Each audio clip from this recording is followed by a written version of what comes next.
नमस्कार, स्वागत आहे तुमचं रुपालीज फूड कल्चरमध्ये। आज आपण दिवाळीच्या फराळासाठी गोड शंकरपाळी कशी तयार करायची ते बघणार आहोत। तर ही शंकरपाळी बघितल्यानंतर आपल्या लक्षात येत असेल की अगदी बिस्किटासारखी दिसत आहेत आणि यावर खूप छान अशी लेयर्स आलेले आहेत आणि शिवाय अजिबात तेलकट झालेली नाही। तर ही शंकरपाळी जर 2 बोटांनी तोडून बघितली तर अगदी याचा बारीक असा चुरा होतोय। इतकी खुसखुशीत आणि तोंडात टाकताच विरघळणारी अशी ही शंकरपाळी आपण इथे तयार केलेली आहे। रेसिपी नेहमीप्रमाणे खूप सोपी आहे, वाटीचंच प्रमाण सांगितलं आहे, त्यामुळे अजिबात आपली शंकरपाळी बिघडणार नाही। अगदी नवशिक्यासुद्धा करू शकतील इतकी सोपी रेसिपी आहे। चला सुरुवात करूया।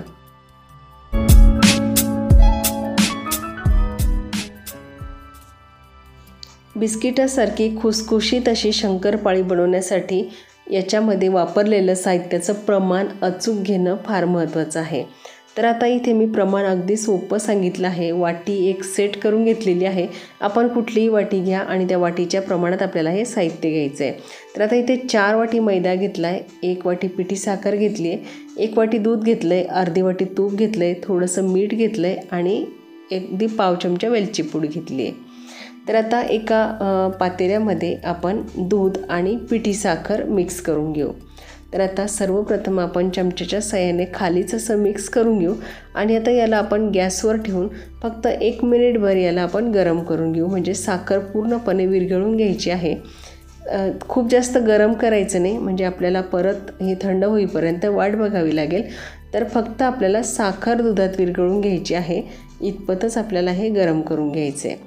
तर आता बघा साखर विरघळली आणि अगदी कोमट झालं आहे, म्हणजे आपण याचा यूज आता करू शकतो।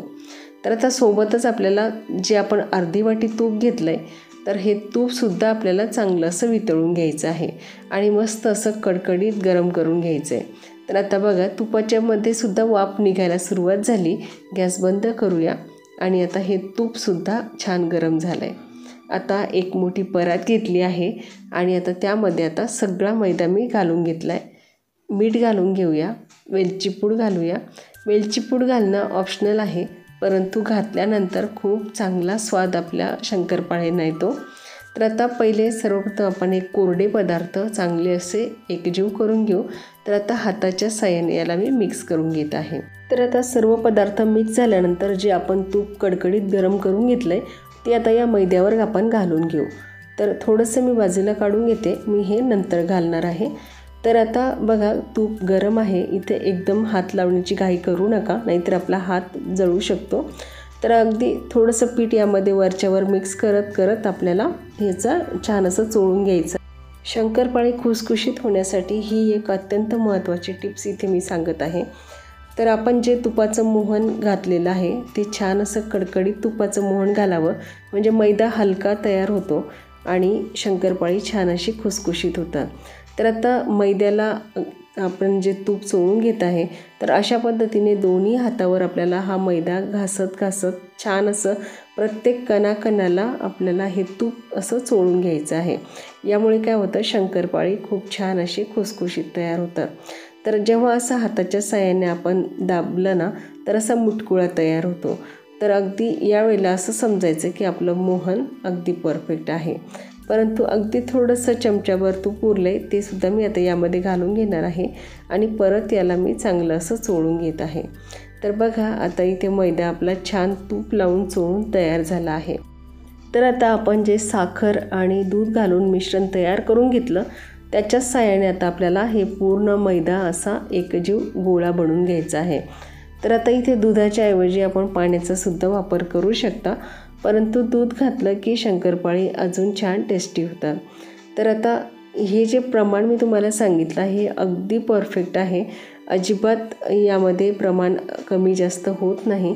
तर आता एवढं जे पाणी आपण तयार करून घेतलं आहे भिजवण्यासाठी, तर त्यामध्ये अगदी एवढं मोठा मैदा आपला छान परफेक्ट भिजून तयार होणार आहे।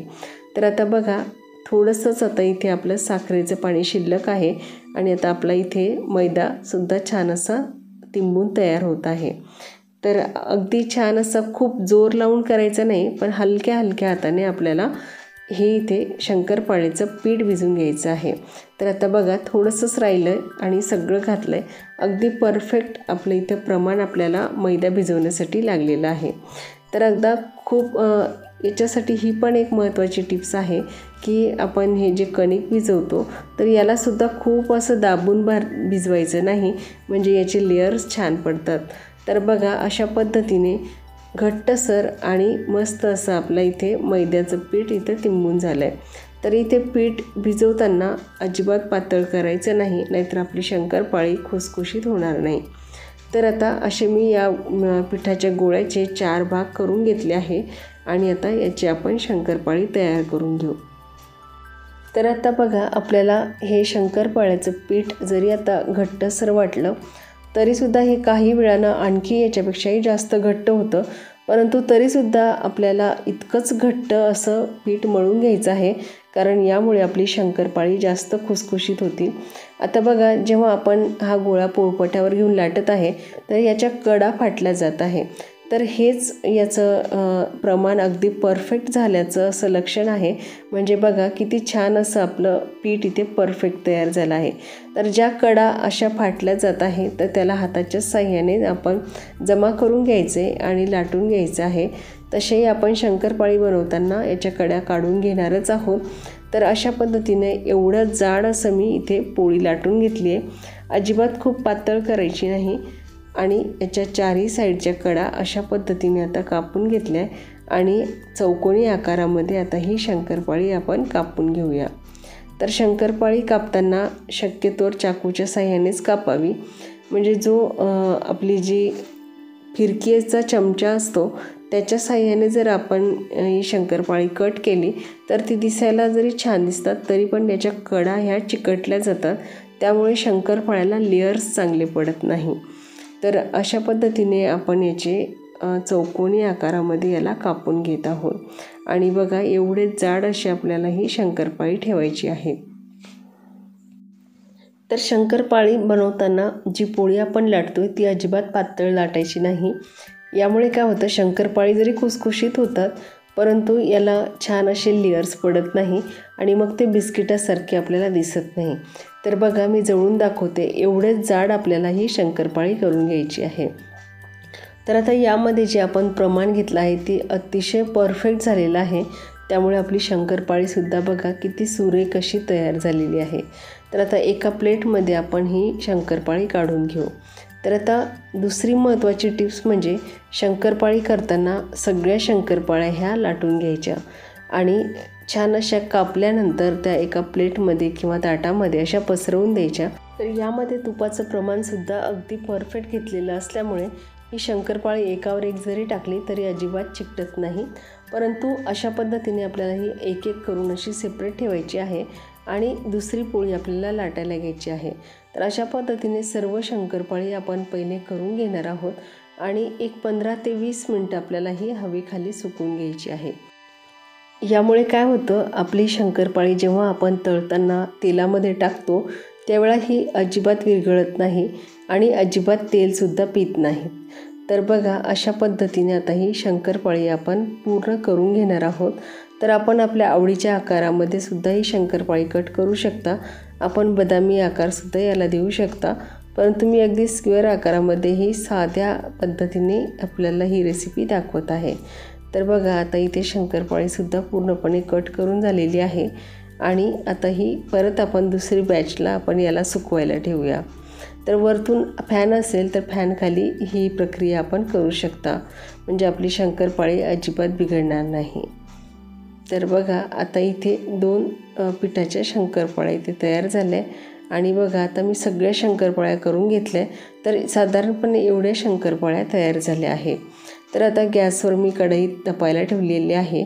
तर आता आणखीन एक महत्त्वाची टिप्स म्हणजे शंकरपाळी बनवताना तेल खूप कडकडीत गरम नसावं, मध्यम गरम तेलातच अगदी मंद आचेवर आपल्याला ही शंकरपाळी तळून घ्यायची आहे. यामुळे काय होतं, आपला जरी वेळ आपल्याला थोडासा जास्त लागतो, परंतु अशा पद्धतीने जर आपण ही शंकरपाळी सतत हलवत राहिलो तर एकसारख्या आकारामध्ये ही शंकरपाळी तळल्या जातात. तर यामध्ये अजिबात आपण तळताना हलगर्जीपणा करायचा नाही. अगदी पेशन्सनं आपल्याला ही शंकरपाळी तळून घ्यायची आहे. तर मध्ये मध्ये आपल्याला कंटिन्यू हलवायचं आहे. असं न हलवलंच तर काय होतं, आपली शंकरपाळी एका साईडलाच तळली जाते आणि एका साईडलाच कलर बदलतो आणि दुसऱ्या साईडला ती पांढरी असतात. तर अशा पद्धतीने सतत हलवून घेतलं तर शंकरपाळी ही एकसारख्या रंगावर तळली जातात. तर इथे फक्त गॅसची फ्लेम आपल्याला लो टू मिडियमच ठेवायची आहे, म्हणजे ही शंकरपाळी आतपर्यंत छान अशी खुसखुशीत तळली जातात. तर बघा, जवळून दाखवते आपण. बघा याला किती छान असे लेयर्स पडले आहेत. तर अजिबात आपली शंकरपाळी तेलकट झालेली नाही. तर बघा, आता अशा पद्धतीने मी सर्व शंकरपाळी तळून घेतलेली आहे आणि बघा किती छान अशा अगदी खुसखुशीत अशा आपल्या शंकरपाळ्या इथे तयार झाल्या आहेत. तर अगदी बिस्किटासारख्याच लागतात, तोंडात टाकताच विरघळतात आणि बघा याला लेयर्स पण किती सुंदर आणि सुरेख आलेले आहेत. तर आपण स्क्वेअर आकारात कट केली त्यामुळे याला परफेक्ट बिस्किटासारखीही दिसतात आणि या लेअरमुळे ती खायला अतिशय खुसखुशीत आणि भन्नाट लागतात. तर बघा, आजची ही रेसिपी आपल्याला नक्कीच उपयुक्त ठरली असेल. रेसिपी अगदी नेहमीप्रमाणे सोपी करून सांगितली आहे. प्रमाणसुद्धा अगदी सोपं घेतलेलं आहे, त्यामुळे अगदी नवशिकेसुद्धा न बिघडता ही शंकरपाळी तयार करू शकतील. तर हे प्रमाण अतिशय परफेक्ट आहे, यामुळे आपली शंकरपाळी अगदी परफेक्ट तयार होतील. अजिबात तेलात विरघळणार नाही, तेलकट होणार नाही आणि गोडाचं प्रमाणसुद्धा अगदी परफेक्ट आहे. तर आजची ही रेसिपी आपल्याला नक्कीच आवडली असेल याची मला खात्री आहे. रेसिपी आवडली तर व्हिडिओला लाईक करा, शेअर करा आणि चॅनल जर प्रथमच बघत असाल तर सबस्क्राईबसुद्धा नक्की करा. लवकरच भेटू अशा छानशा नवीन रेसिपीसोबत. तोपर्यंत खुश रहा, निरोगी रहा. धन्यवाद.